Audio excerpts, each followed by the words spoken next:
السلام علیکم۔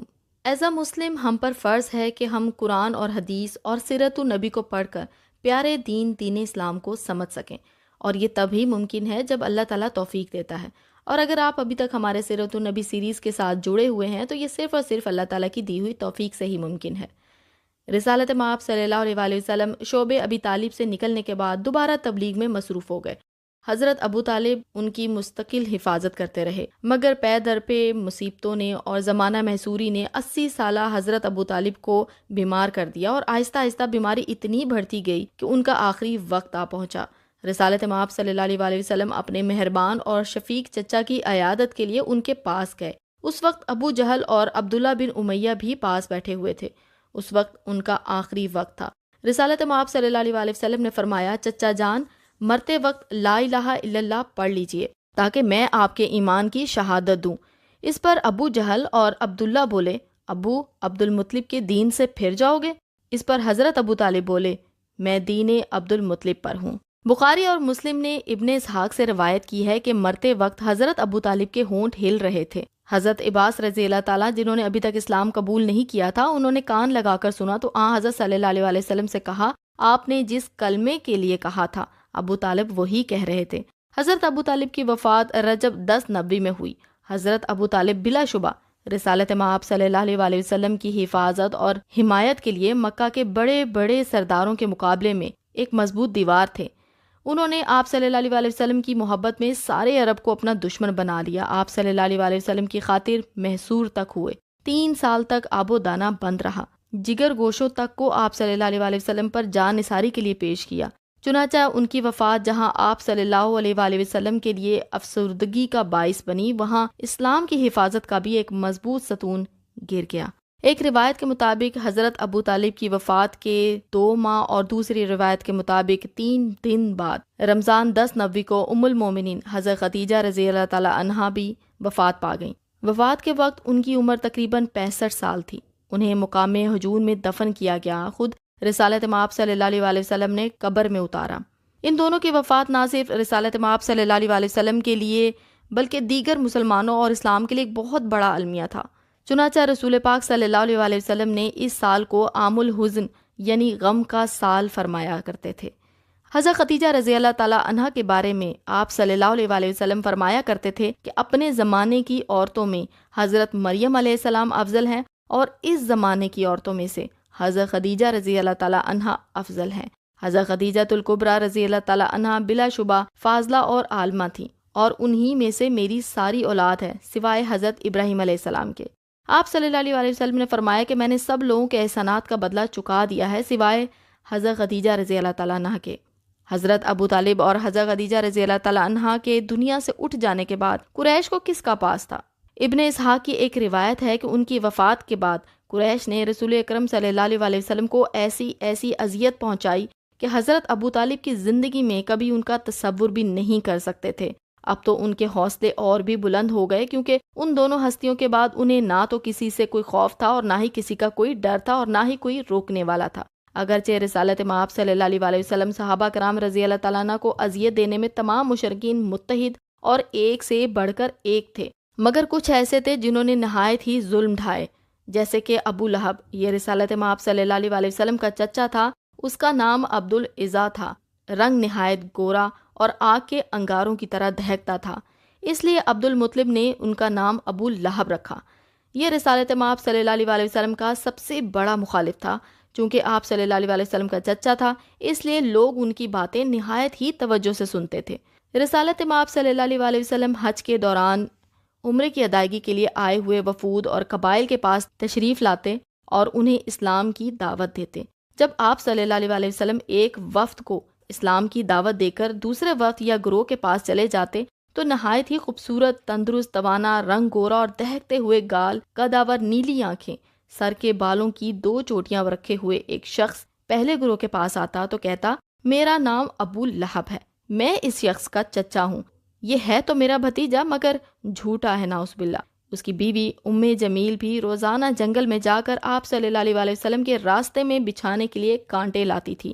گھر میں نوکر چاکر تھے جو ہر طرح کا کام کرنے کے لیے موجود ہوتے تھے، مگر آپ صلی اللہ علیہ وآلہ وسلم کی یہ بدبخت چچی آپ صلی اللہ علیہ وسلم کے راستے میں بچھانے کے لیے خود کانٹے لانا اپنے لیے بدبختی کی بجائے سعادت سمجھتی تھی۔ ہر جگہ، ہر مقام اور ہر فرد و قبیلے سے ابو لہب کی ایک ہی تکرار ہے کہ نبی کریم صلی اللہ علیہ وسلم جو کچھ فرما رہے ہیں وہ جھوٹ ہے۔ اس کی ایک ہی بات کی بار بار تکرار پر اللہ تعالیٰ بھی جلال میں آ گیا اور اسے اپنے پیارے حبیب صلی اللہ علیہ وسلم پر کیے جانے والے ظلم برے لگے، تو سورہ لہب نازل فرمائی، جس میں ابو لہب اور اس کی بیوی ام جمیل کی سزا کے بارے میں واضح فیصلہ سنا دیا۔ یہ اعلان اس نے ایک مرتبہ نہیں سنا بلکہ سورہ کے نازل ہونے کے 10 سال بعد تک زندہ رہا اور برابر یہ سورہ سنتا رہا۔ یہاں یہ بات ذہن میں رہے کہ وہ نبی اکرم صلی اللہ علیہ وسلم اور قرآن کو جھوٹا کہہ رہا ہے۔ چنانچہ اگر وہ مسلمان ہو جاتا تو نعوذ باللہ قرآن اور نبی اکرم صلی اللہ علیہ وسلم جھوٹے ہو جاتے، مگر ابو لہب اور اس کی بیوی نے اسلام قبول نہ کر کے قرآن مجید اور نبی اکرم صلی اللہ علیہ وسلم کی صداقت کا ثبوت دیا۔ امیہ بن خلف، عاص بن وائل، ابو جہل، نضر بن حارث، اخنس بن شریک، ولید بن مغیرہ، ابی بن خلف، عقبہ بن ابی معیط، یہ سب وہ لوگ ہیں جنہوں نے آپ صلی اللہ علیہ وسلم کو نہایت ہی تکلیفیں پہنچائیں۔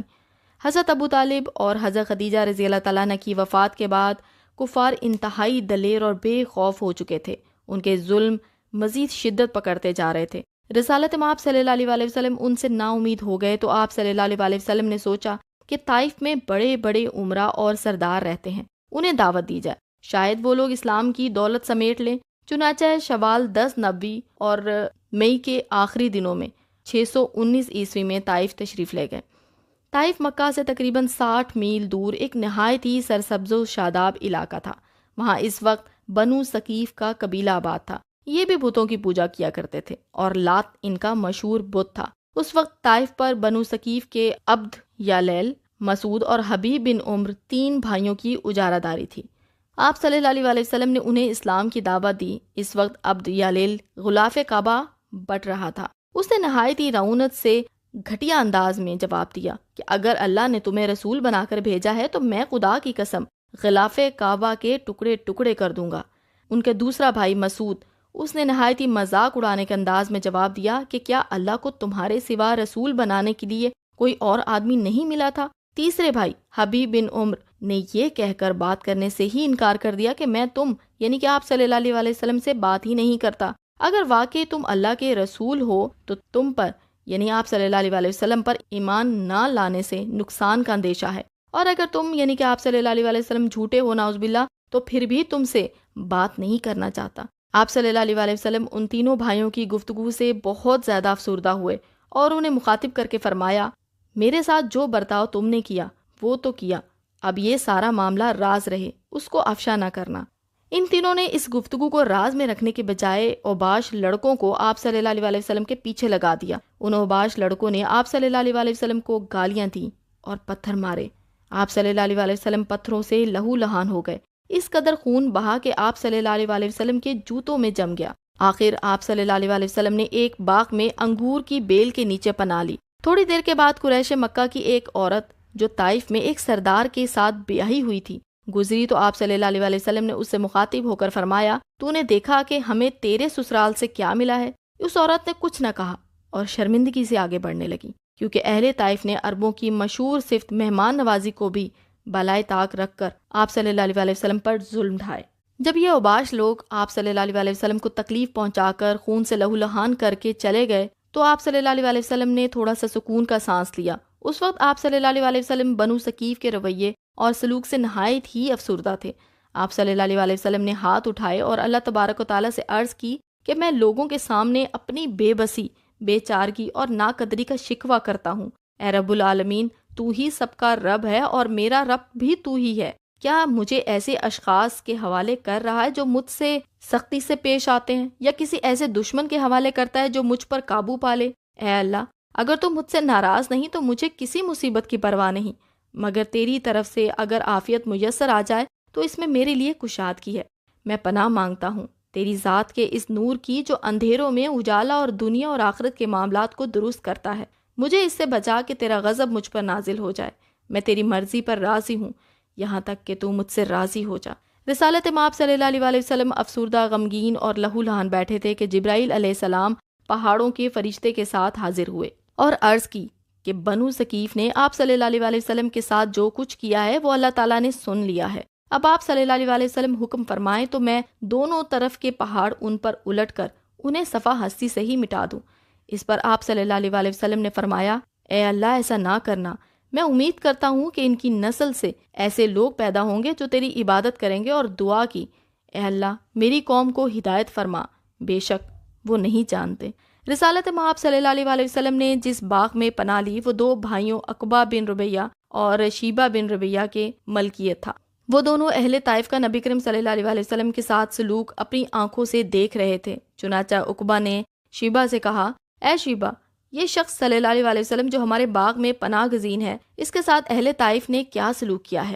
آپ صلی اللہ علیہ وسلم پر بہت ظلم اور زیادتی ہوئی ہے، میں چاہتا ہوں کہ اس کی کچھ خدمت کروں تاکہ اہل طائف کی زیادتی کا کچھ مداوع ہو سکے۔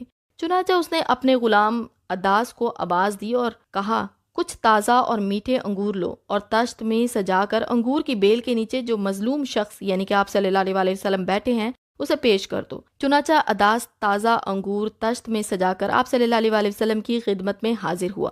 رسالت مآب صلی اللہ علیہ وسلم نے بسم اللہ الرحمن الرحیم پڑھ کر انگور تناول فرمائے تو عداس یہ الفاظ یعنی کہ بسم اللہ سن کر آپ صلی اللہ علیہ وسلم کا منہ دیکھنے لگا، پھر کہنے لگا، جو الفاظ آپ صلی اللہ علیہ وسلم نے کہے ہیں نئے ہیں اور یہاں کی بستیوں میں نہیں بولے جاتے۔ اس پر آپ صلی اللہ علیہ وسلم نے فرمایا، اے عداس تو کس بستی کا رہنے والا ہے اور تیرا دین کیا ہے؟ اس پر عداس بولا کہ میں نصرانی ہوں یعنی کہ عیسائی ہوں اور نینوا کا رہنے والا ہوں۔ آپ صلی اللہ علیہ وسلم نے فرمایا، کیا تم اس نیک شخص کی بستی کے رہنے والے ہو جس کا نام یونس علیہ السلام بن متی ہے؟ عداس نے حیرانگی سے پوچھا، آپ صلی اللہ علیہ وسلم کو کیا خبر یونس بن متی کون تھا؟ اس پر آپ صلی اللہ علیہ وسلم نے فرمایا، وہ میرا بھائی نبی صلی اللہ علیہ وسلم تھا اور میں بھی نبی صلی اللہ علیہ وسلم ہوں۔ اس پر عداس بے اختیار آپ صلی اللہ علیہ وسلم پر جھک گیا اور آپ صلی اللہ علیہ وسلم کے پاؤں اور سر مبارک کو چومنے لگا۔ جب عداس واپس گیا تو دونوں بھائیوں نے اس سے پوچھا کہ کیا معاملہ تھا۔ عداس نے جواب دیا، میرے آقا روئے زمین پر اس یعنی کہ آپ صلی اللہ علیہ وسلم سے بہتر اور کوئی شخص نہیں ہے۔ انہوں نے مجھے ایسی بات بتائی ہے جسے نبی کے سوا کوئی اور شخص نہیں جانتا۔ اس پر دونوں نے کہا، دیکھو عداس، کہیں یہ شخص تمہیں تمہارے دین سے منحرف نہ کر دے، اس سے بچنا کیونکہ تمہارا دین اس کے دین سے بہتر ہے۔ طائف کے لوگوں کے سلوک سے مایوس ہو کر رسالت مآب صلی اللہ علیہ وسلم افسردہ اور بہت زیادہ زخمی حالت میں مکے کی طرف واپس روانہ ہوئے۔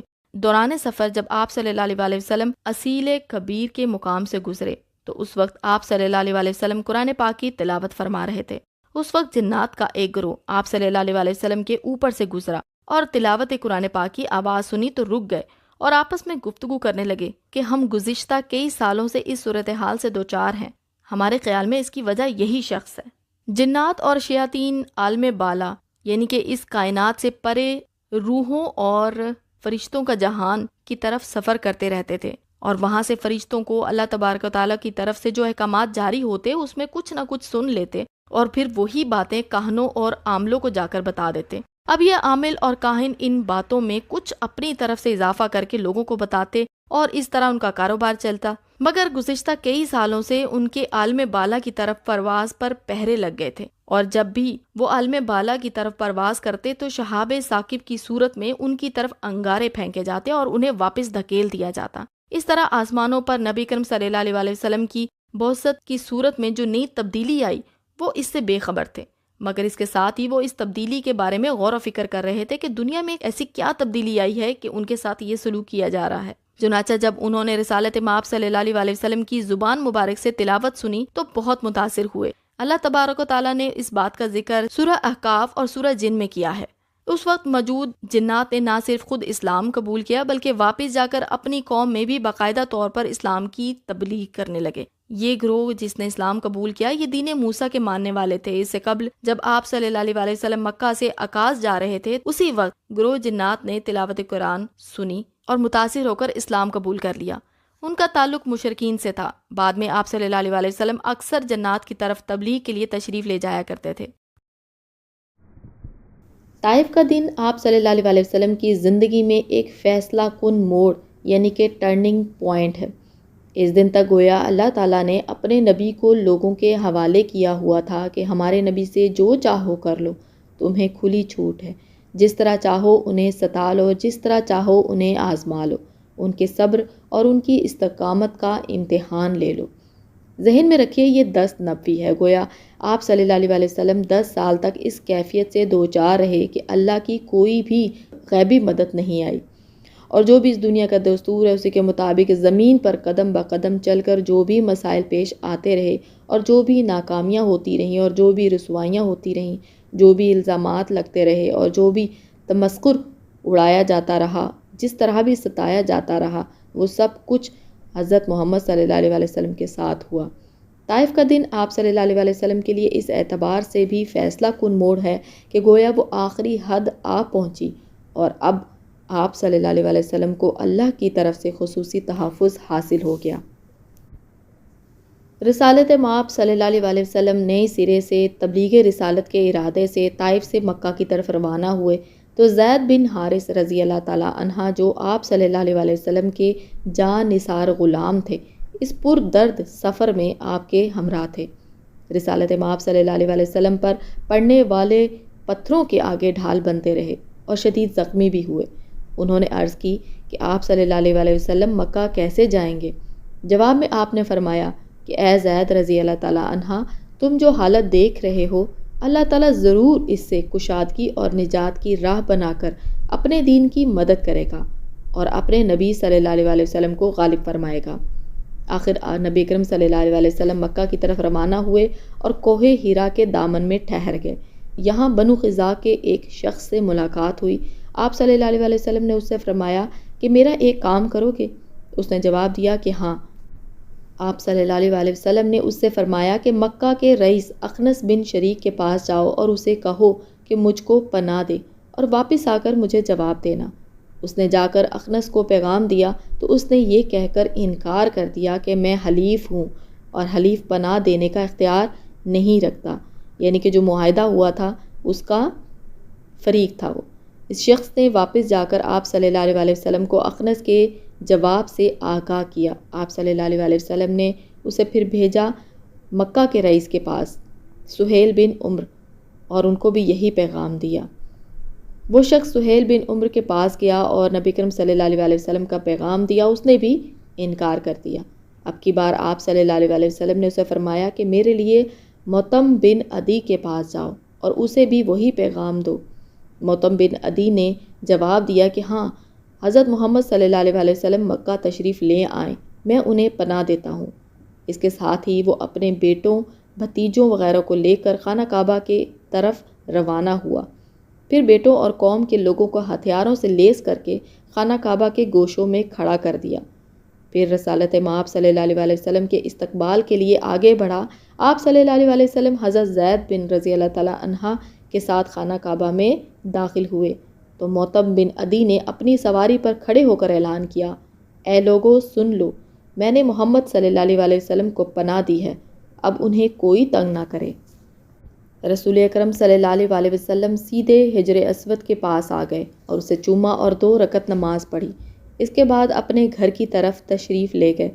موتم بن عدی کے بیٹوں نے آپ صلی اللہ علیہ وسلم کے چاروں طرف حفاظت کی غرض سے حلقہ بنا رکھا تھا۔ ابو جہل بھی خانہ کعبہ میں پہنچ گیا۔